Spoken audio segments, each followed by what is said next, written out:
ইবাদতের জগতে সবচেয়ে শক্তিশালী পাওয়ারফুল ইবাদত হলো দান। দানের চেয়ে শক্তিশালী ক্ষমতাধর ইবাদত পৃথিবীতে নেই। আপনি যদি দান করেন তাহলে আল্লাহর রাগ মিটে যাবে, আল্লাহ আপনাকে জাহান্নামে দিবেন সিদ্ধান্ত নিয়ে আছেন। আপনি 500 টাকা দান করলেন, তখন আল্লাহ বলছেন আচ্ছা আচ্ছা ঠিক আছে, যাও যাও যাও, নরম হয়ে গেছে দানের ক্ষমতা। আপনার মায়ের কবরে শাস্তি হচ্ছে, আপনি 5000 টাকা দান করলেন, কবরের শাস্তি বন্ধ। আমি বলিনি, এই কথা মুহাম্মদ সাল্লাল্লাহু আলাইহি ওয়াসাল্লাম বলেছেন। রাসূল সাল্লাল্লাহু আলাইহি সাল্লাম বলেন, পানি যেমন আগুনকে নিভাতে পারে, দান তেমন পাপকে নিভাতে পারে। বিচারের মাঠে যারা দান করবে তারা দানের ছায়াতলে থাকবে।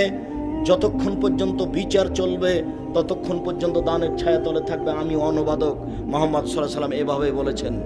পৃথিবীতে সবচেয়ে শক্তিশালী ক্ষমতাধর ইবাদত হলো দান। এর পরেও যদি সালাত না থাকে তাহলে আল্লাহ দানের মতো ইবাদতকে কেটে দিবেন।